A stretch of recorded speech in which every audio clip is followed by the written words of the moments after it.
Good afternoon, class 7s. Today we are going to begin with a new chapter in maths, that is chapter 6, algebraic operations. Now students, you have a basic idea about algebra. You have learned in class 6 that about the concept of constants and variables. Now what are variables? Variables are these are represented by certain alphabets whose value varies. Suppose like X, Y, Z, A, B, C. These alphabets can have any values. We can consider this to be having any values. And what are constants? Constants are certain numerals or numbers which have a fixed values. Suppose 1, 2, 3. These numbers or the digits. Now let us work out few sums. Everybody open your maths book to page 78. We are going to do let's do ourselves 6.1. Come to sum number 1. Here we will see that we will have to find out the number of terms. So here we have 4x. 4x means what? 4 into x. So here actually the number of term is 1. Because 4 into x means that is actually considered as a single term. So that is why it has only one term. That means you will have to keep in mind about the fact that in algebra or in case of any algebraic expressions, the terms can be separated only by addition and subtraction. It cannot be separated by multiplication and division. As in case you can see that 4 and x, in between there is a multiplication sign. So that means this multiplication sign is not being able to separate 4 and x. This is considered as a single term only. Now let us come to sum number 2. Here we see that the given algebraic expression is 3x plus 1. So 3x means 3 into x plus 1. So this 3 into x, entire 3 into x is considered as one term, and this 1 is considered as the second term. Why? Because there is plus sign in between this. There is plus sign in between this 3x and 1. So we can see this positive sign, this plus sign is being able to separate this 3x term, the first term, and the second term, that is 1. In the same way, you have sum number 3 and also sum number 4. In sum number 4, you have 6p minus 1. So here we see that minus sign is present in between 1. So that means this 6p is the first term, minus 1 is the second term. So that means this negative sign in between these two terms is being able to separate the two terms, the two given terms. So here we have the number of terms as 2. In the same way, we have done number 5. Now come to page 79. We are going to do let's work out 6.2. Sum number 1. Here we will have to write the constants and variables and break the given algebraic expression in terms of their factors. So here we have 2x plus 1. So what is a variable here? This 2x. Entire 2x is a variable and the constant is 1. And we are going to break this in this way. This algebraic expression, here is the first term, that is a 2x, and here is the second term. Then this 2x can be further broken down into in terms of its factors. That is 2x, the factors of 2x will be 1, 2, x and 2x. Why like this? Because this 2x means actually 1 into 2x, x into 2. This 2 into x can form 2x, and x into 2 can form 2x, and 2x into 1 can form 2x. Now come to sum number 2. Here we have 3y plus 6. In this 3y plus 6, this 3y is the first term and 6 is the second term.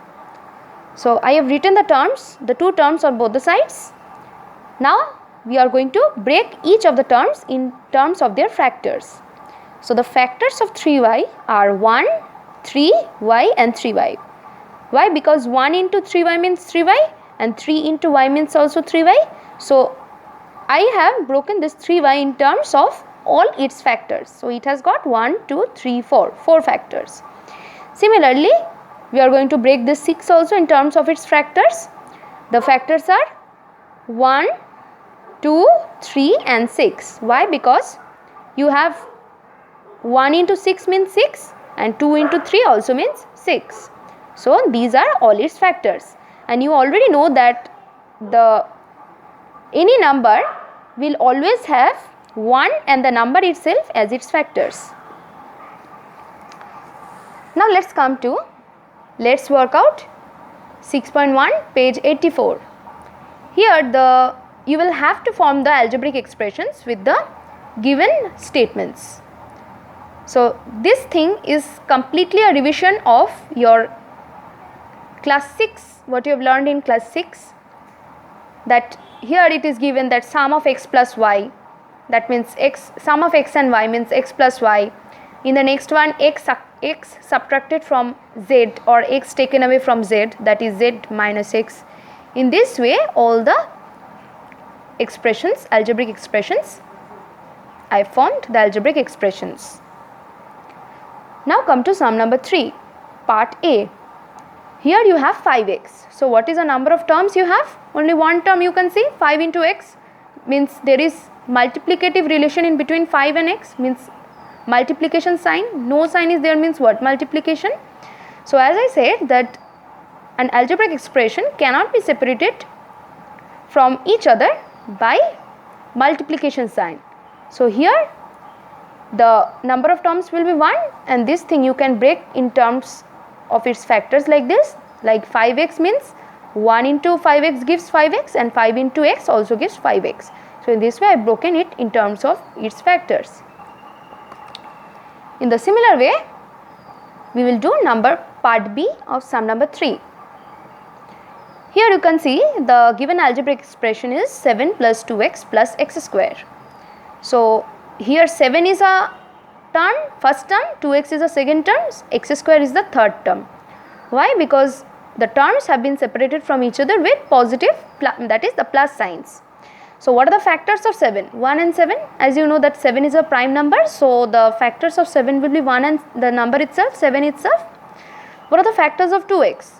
1, 2, x and 2x. So 1 into 2x you have 2x, 2 into x you have 2x.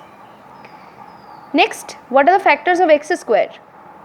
1 into x square is x square, and x into x also means gives x square.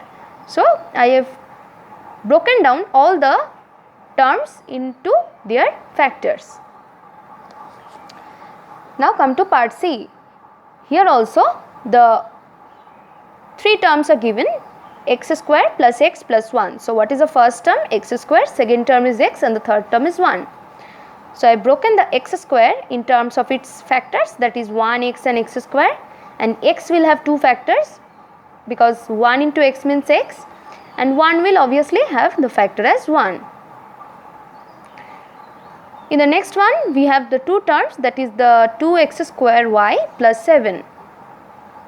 So here you have the 2 terms, I have written the 2 terms, 2x square y and 7, and this 2x square y you will break down in terms of its factor, that is 1, 2, x, 2x, x square, 2x square and y, x square y, because x square y if I multiply with 2 you will get 2x square, then you have 2xy, means if I multiply 2x with 2xy then only we will get 2x square y, and 2x square y into 1 we will get 2x square y, xy into 2x you will get 2x square y, 2x square into y if you do you will get 2x square y, and 2y into x square you will get 2x square y, and 7 also it will have 2 factors, that is 1 and 7. Now come to sum number 8. Here you have 5x plus 2y. That means what? 2 terms are here. This entire 5x is a single term and 2y is another term. So the first term means this whole thing I am making it in a format like this. This 5x, it can be broken down into its factors, that is 1, 5x and 5x. So 1 into 5 into x gives 5x and 1 into 5x gives 5x. Here also this 2y, the factors will be 1, 2, 2, 1, 2, y and 2y. So I hope you have understood the concept of the number of terms present in a given algebraic expression. So here you have two terms, you can easily see that one term, this is the first term, this is the second term. So actually two terms are present, then after that I have separated the two terms, that is 5x and 2y, and after that I have broken down each of the terms into their factors in this way. So children, you are going to do this given sums in your classwork notebook. Thank you.